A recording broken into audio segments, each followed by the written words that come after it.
بسم الله الرحمن الرحيم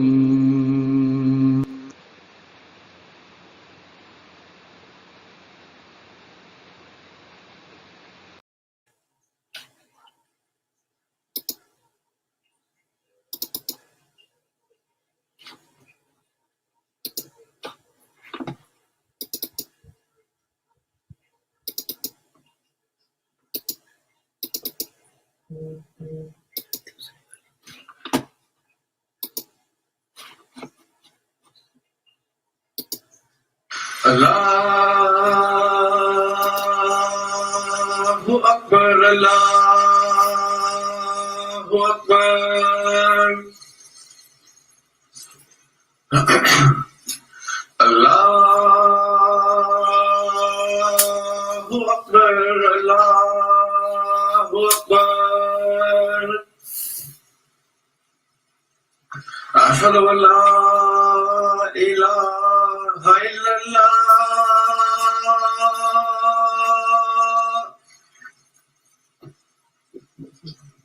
أشهد أن لا إله إلا الله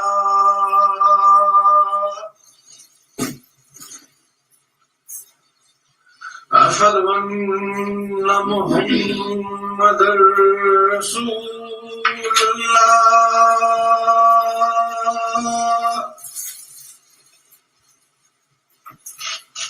أشهد أن محمدا رسول الله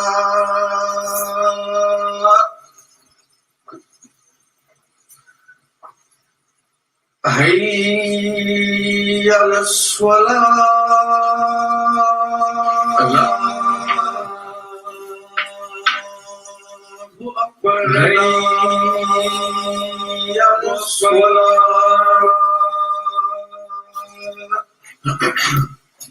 الله حي على الفلاح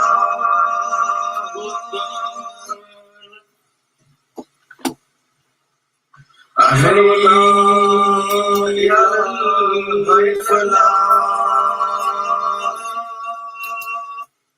الله أكبر.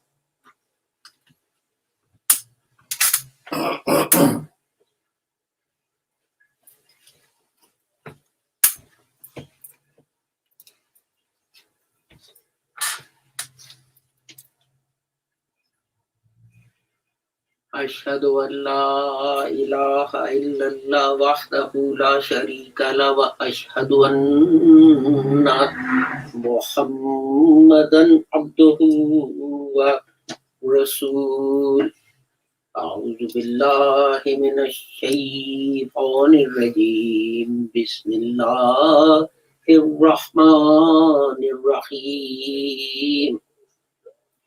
I have to ask you to excuse me just for 1 second. I forgot to start something.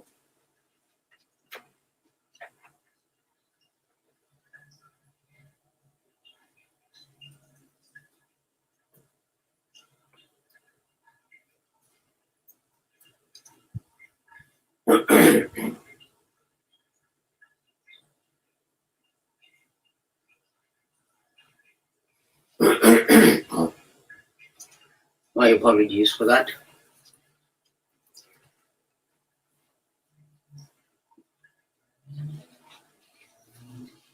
وَمَا أَرْسَلْنَاكَ إِلَّا رَحْمَةً لِلْعَالَمِينَ.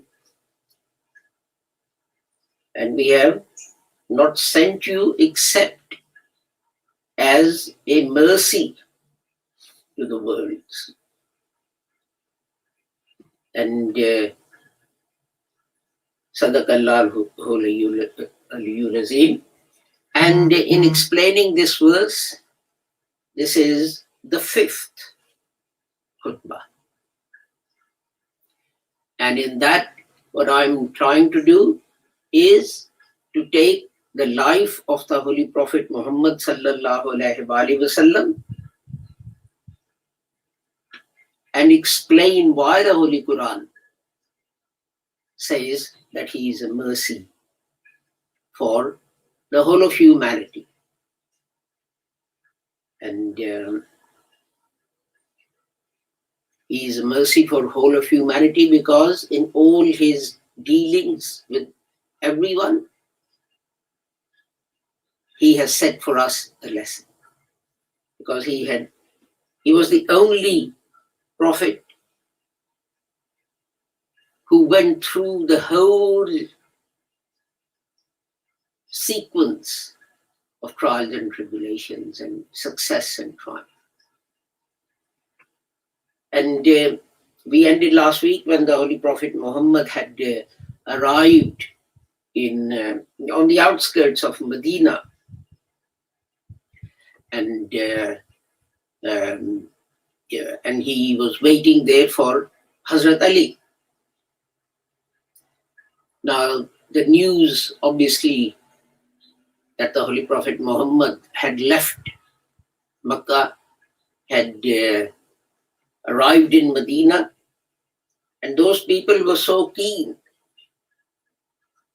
that they would, every morning, they would go out and look for the arrival of the Holy Prophet. They didn't know exactly when he left. They didn't know how many people he had with him, and so on.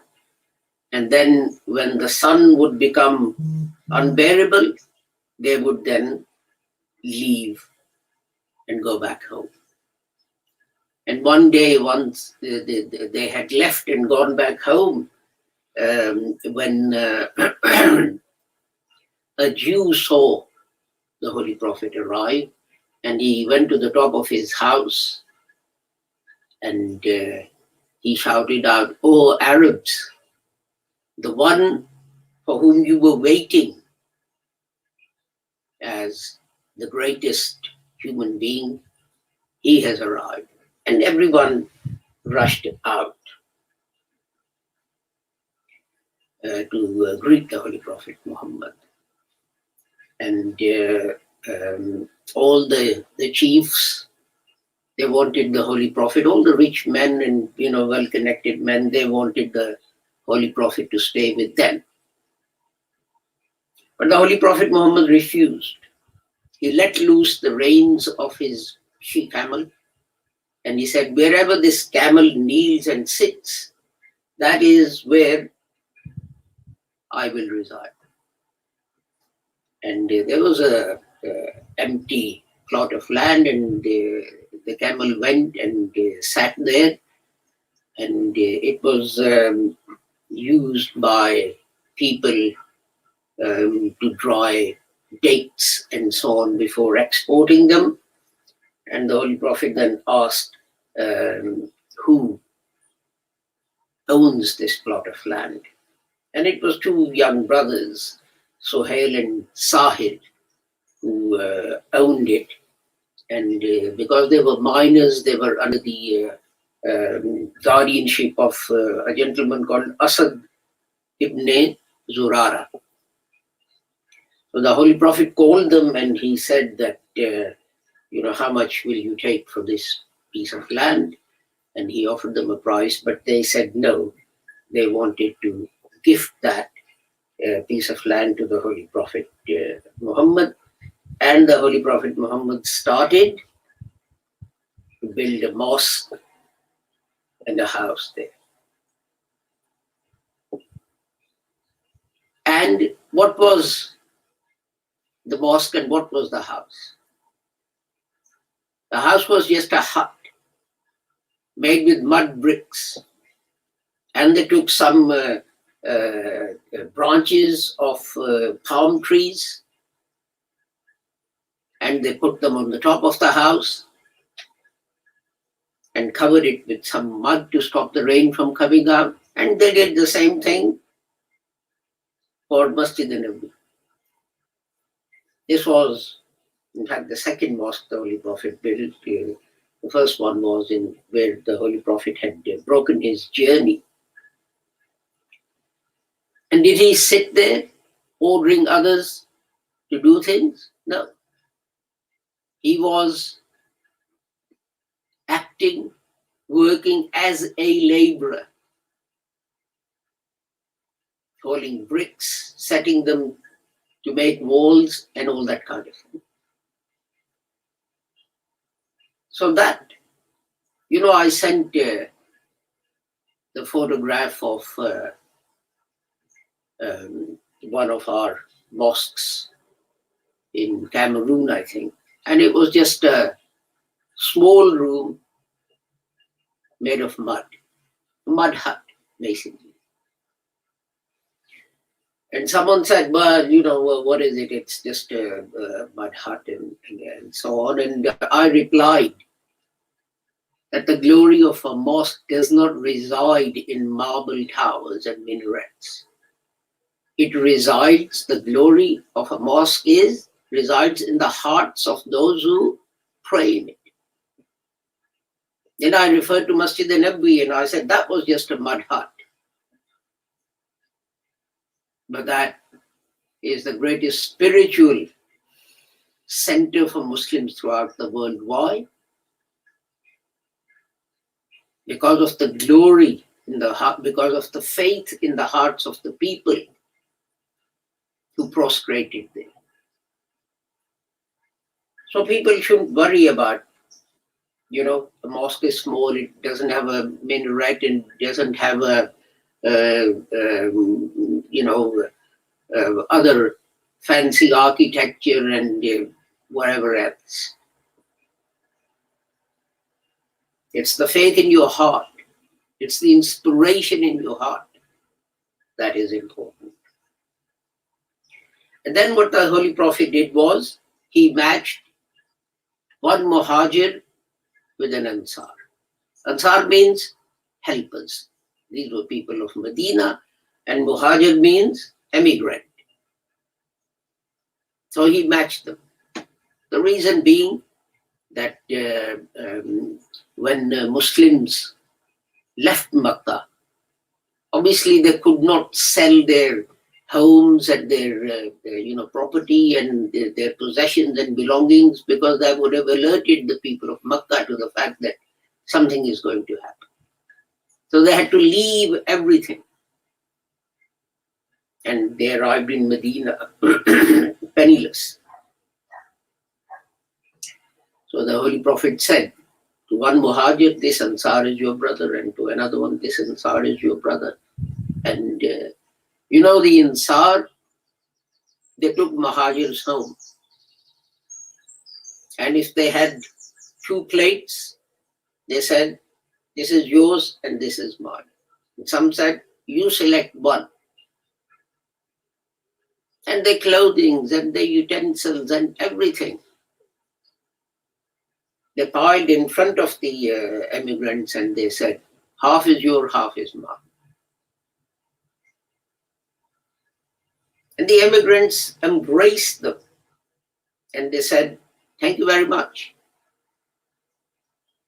But we will not take anything from you, any personal possessions. Show us the way to the market. We are traders. We'll earn our living by trading, by buying and selling stuff. So they arrived on day 1, and on day 2 or day 3, those people were employed and working. This was a brilliant step by the Holy Prophet Muhammad. Why was it brilliant? Because, as I told you, the tribes of Medina were at each other's throats before he arrived. There'd been constant fighting going on in Medina for years and years and years, for generations. And by this simple action, he made them into brothers. Because one emigrant might be made brother with one member of Ansar, and then his brother would be made a brother with another member from the Ansar. And those 2 Ansar might belong to tribes that had been fighting each other for generations. But suddenly, they were brothers. But the Holy Prophet Muhammad also did something that had never been seen in the history of mankind previously. And in fact, even subsequently, it wasn't for nearly 1200 years that someone took the same step. And that was the contract of Medina. So there were three kinds of people in Medina. Generally, you can say they were Muslims, whatever tribe they belonged to. And they were Jews, of course. And there were some who pretended to be Muslims, but they weren't actually Muslims. They were munafiqeen or hypocrites. And this was such a brilliant thing, the contract. And what it said was, this was after erecting accommodation for immigrants and so on, where it needed to be, etc. And it started off, in the name of the most merciful and compassionate Lord, this charter is given by Muhammad, the messenger of Allah, to all believers, whether of Quraysh or Medina, and all individuals of whatever origin you have made common cause with them, who shall constitute one nation. It mentions Muslims at the beginning, whether they are Quraysh, whether they are immigrants or Ansar, and all other people, all individuals of whatever origin who made common cause. That is, they've said that they'll be loyal citizens of Medina, that we are all one nation. This was instituted hundreds of years later, nearly 1200 years later. Similar things were put in the American Constitution. But the sad thing is that the Muslims, whose founder and creator, whose first or third act was this statement, have forgotten this. How many Muslim countries can say that they abide by this instruction of the Holy Prophet Muhammad? And then it went on. The state of peace and war shall be common to all Muslims. No one among them shall have the right of concluding peace with or declaring war against the enemies of his co-religious. The Jews who attach themselves to our commonwealth shall be protected from all insults and vexations. They shall have an equal right with our own people to our assistance and our good offices. The Jews of the various branches and all others domiciled in Medina shall form with the Muslims one nation.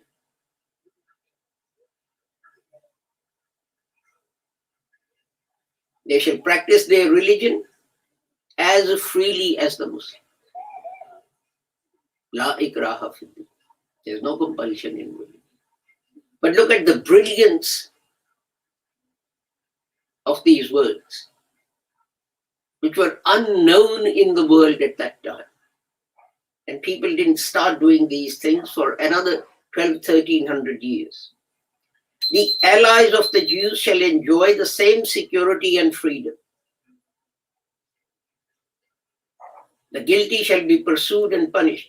The Jews shall join the Muslims in defending Medina against all enemies.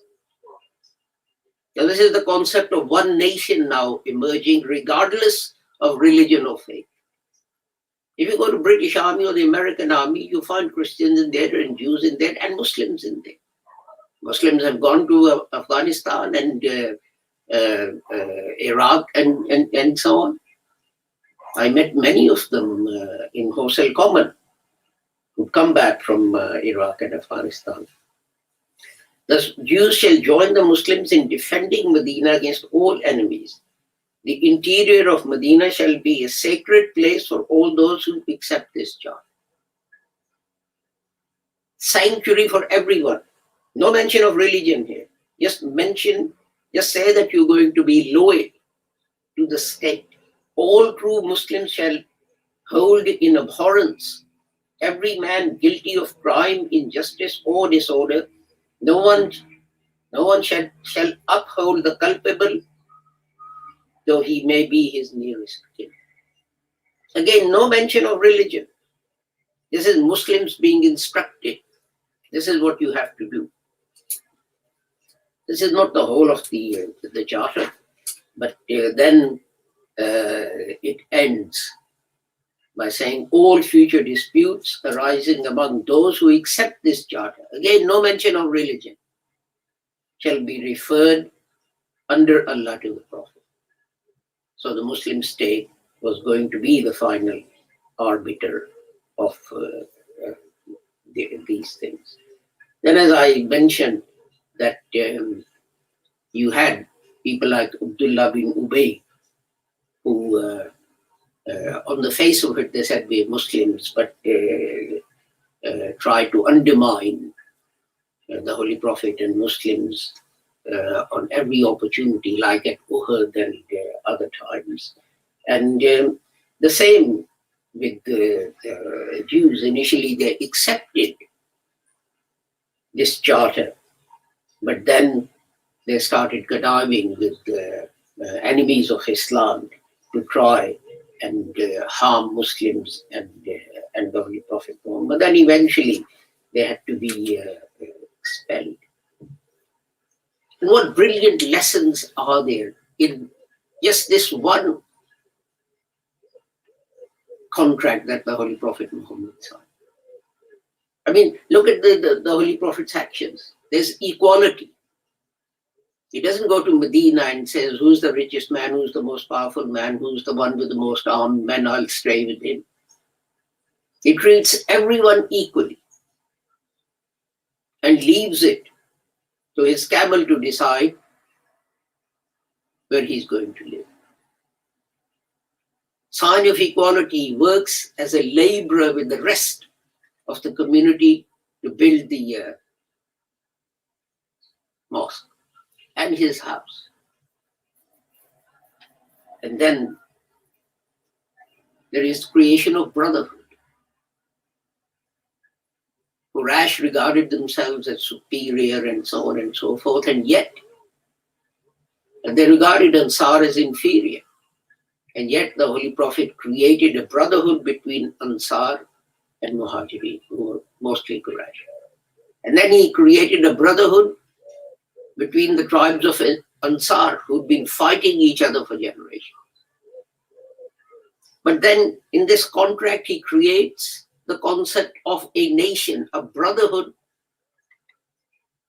which says that people living in one area should have freedom to live the way they want to, as long as they are loyal to the state. They are free to practice and preach their religion. And he tells Muslims that if someone, one of their relatives, if guilty of some crime, they are not to protect him. We have this frequently, that people say, oh, how can I give evidence against him? He's from my caste, he's from my town, he's from my city, and whatever. What does the Holy Prophet say? In the statement that I had somewhere, which was that even if this person, where are we? All Muslims shall hold in abhorrence every man, no mention of religion here, guilty of crime, injustice, or disorder. No one shall uphold the culpable, though he may be his nearest relative. So if it's a Muslim, you still hold him in abhorrence for what he has done. So Mithaq-e-Medina established equality between members of all religions and freedom to practice and preach your own religion. There's nothing in that contract to say that Jews, because they are not Muslims, they will not be allowed to preach and propagate their own religion. This, leave the Holy Quran for a second to one side. Very small amount of the Holy Quran had been revealed. This is written by the Holy Prophet himself. This is a contract. And of course, the security of state is paramount. Otherwise, Muslims would have perished.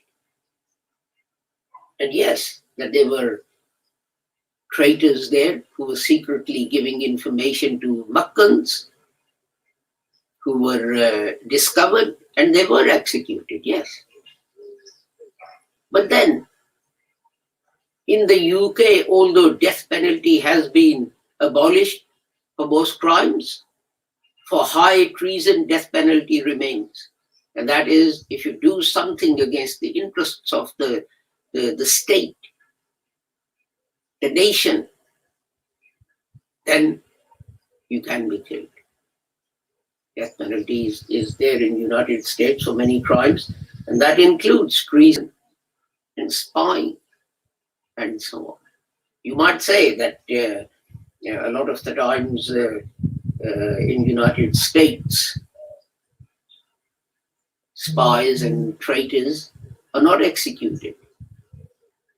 But you know the reason for that, don't you? The reason for that is very simple. The United States has its own spies in other countries. Let's take the example of Russia. If they catch a Russian spy in United States and execute him, when Russians find an American spy in Russia, they'll execute that person. So they don't execute them, they keep them in prison, and eventually there is an exchange. But the death penalty is still there. But it is so sad that Muslims forgot the constitution, or the bones of the constitution that the Holy Prophet Muhammad was creating in Medina. And this is not even mentioned, let alone acted upon. It says, Jews will not be humiliated or insulted or regarded as second-class citizens. But you go to many Muslim countries and you find that non-Muslims are regarded as second-class citizens and humiliated and degraded, which I would regard as blasphemy and Toheen Risalat. Because the Holy Prophet Muhammad sallallahu alaihi wasallam told us not to do it. And if we're doing it, then we're insulting our beloved Prophet by ignoring his teachings. Barakallahu lana wa lakum fil Qur'anil azim wa nafa'ana wa iyyakum bil ayati wa zikril hakim innahu ta'ala jawadun karimun malikun Barruhur Rahim.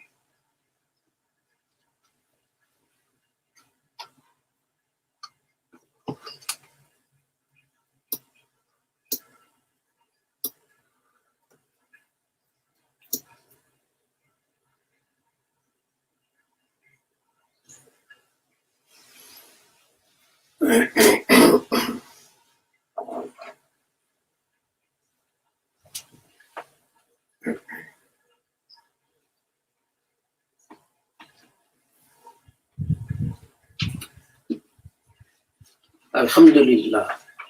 Alhamdulillah nahmaduhu wa nasta'inuhu wa nastaghfiruhu wa nu'minu bihi wa natawakkalu alayhi wa na'udhu billahi min shururi anfusina wa min sayyiati a'malina. Man yahdihillahu fala mudilla lahu wa man yudlilhu fala hadiya lahu. Wa ashhadu an la ilaha illallah wa ashhadu anna Muhammadan abduhu wa rasuluhu. Allahumma salli ala Muhammadin wa ala ali Muhammadin kama sallaita ala Ibrahim wa ala ali Ibrahim innaka Hamidum Majid. Allahumma barik ala Muhammadin wa ala ali Muhammadin kama barakta ala Ibrahim wa ala ali Ibrahim innaka Hamidum Majid. Allahumma ansur man nasara dina Muhammadin sallallahu alayhi wa sallam waj'alna minhum واخذل من خذل دين محمد صلى الله عليه وسلم واجعلنا ولا تجعلنا منهم. عباد الله رحمكم الله إن الله يأمر بالعدل والإحسان وإيتاء ذي القربى وينهى عن الفحشاء والمنكر والبغي يعظكم لعلكم تذكرون. اذكروا الله يذكركم وادعوه يستجب لكم ولذكر الله أكبر والله يعلم ما تصنعون.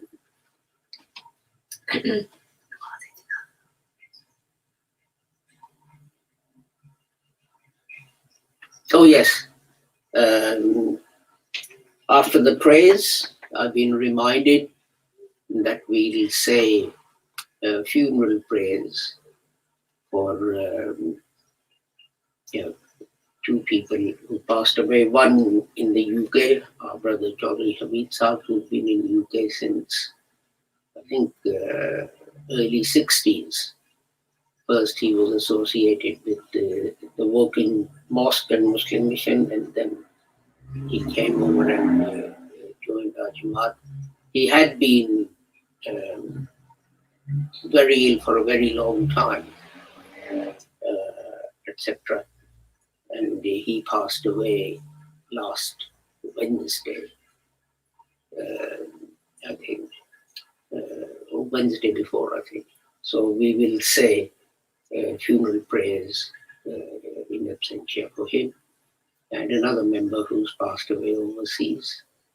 So please join us for those prayers as well.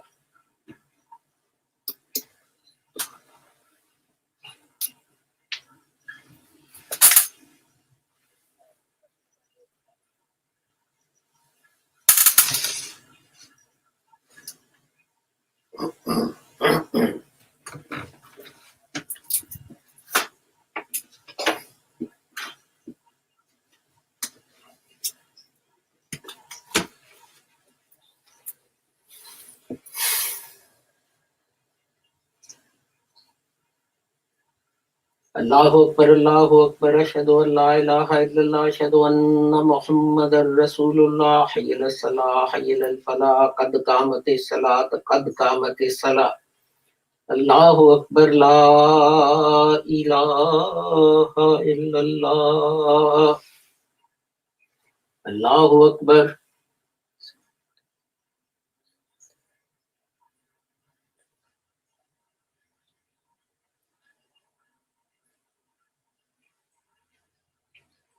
Alhamdulillahi Rabbil Alameen, Ar-Rahmanir Rahim, Maliki Yawmiddin, Iyyaka na'budu wa iyyaka nasta'in, ihdinas siratal mustaqim, صراط الذين أنعمت عليهم غير المغضوب عليهم ولا الضالين. آمين. والتين والزيتون وطور سينين وهذا البلد الأمين لقد خلقنا الإنسان في أحسن تقويم ثم رددناه أسفل سافلين إلا الذين آمنوا وعملوا الصالحات فلهم أجر غير ممنون وما يكذبك بعد بالدين إليس الله بأحكم الحاكمين. الله أكبر.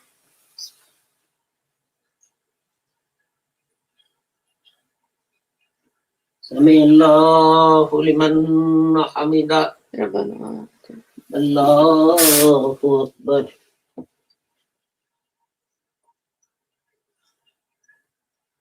Allahu Akbar. Allahu Akbar.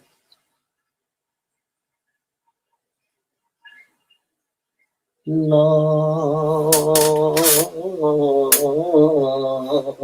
Akbar. Alhamdulillahi Rabbil Alameen. الرحمن الرحيم مالك يوم الدين إياك نعبد وإياك نستعين اهدنا الصراط المستقيم صراط الذين أنعمت عليهم غير المغضوب عليهم ولا الضالين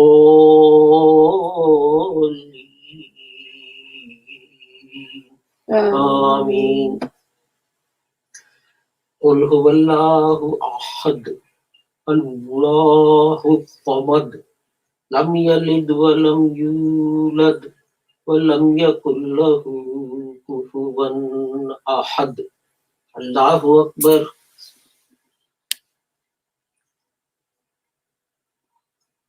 سمع الله لمن حمده. ربنا الله أكبر.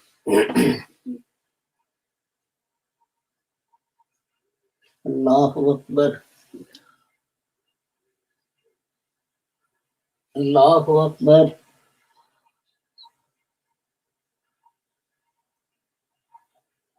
الله أكبر.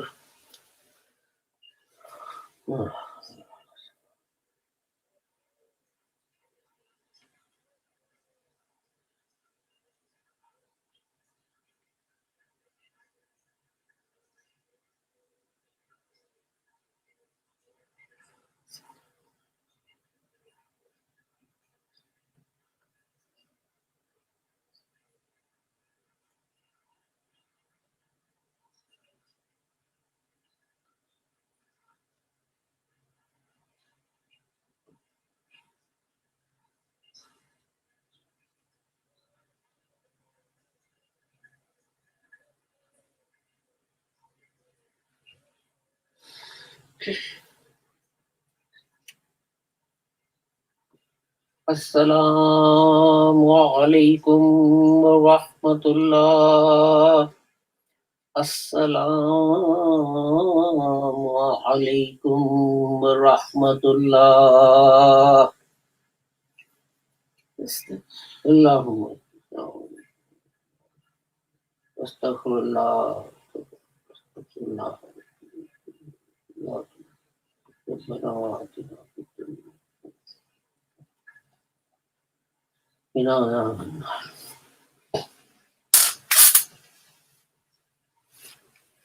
We will now say the funeral prayers just to remind you that there is no bowing or prostration in namaz janaza or funeral prayers. There are 4 takbeers, that is, Allahu Akbar is said 4 times. So after the first Allahu Akbar, you start as you would in your normal prayer. And then after the second Allahu Akbar, you recite the Durood Sharif. And after the third Allahu Akbar, you then pray for the deceased. And you can say the Arabic prayer, or you can, if you don't know that, then you can pray in your own language for the deceased, and all your other relatives and elders who might have passed away. And then immediately after the 4th takbir, then we say Assalamu alaikum. Allahu Akbar.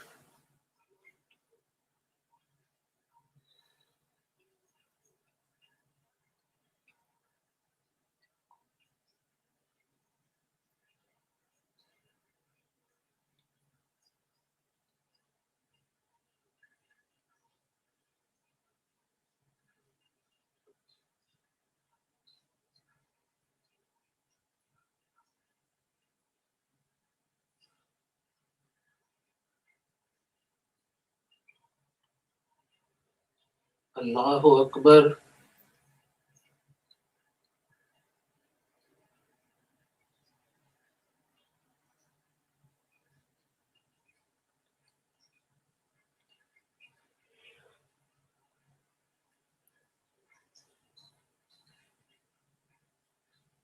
Allahu Akbar.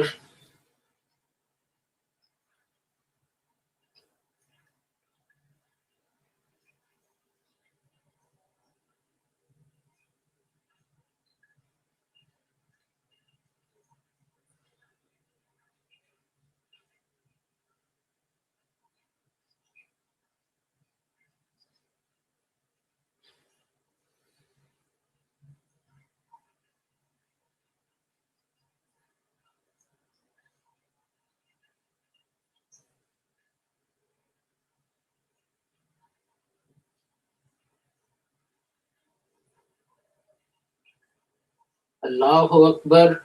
Assalamu alaikum wa rahmatullah.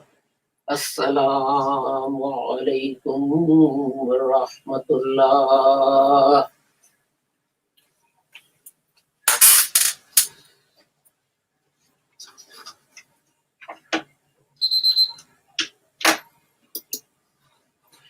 Thank you for joining us for today's Friday prayer.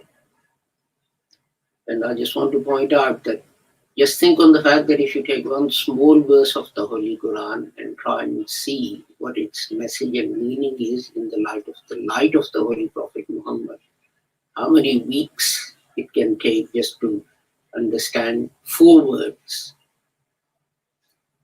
Thank you for joining us for our Friday service. I hope you found it useful.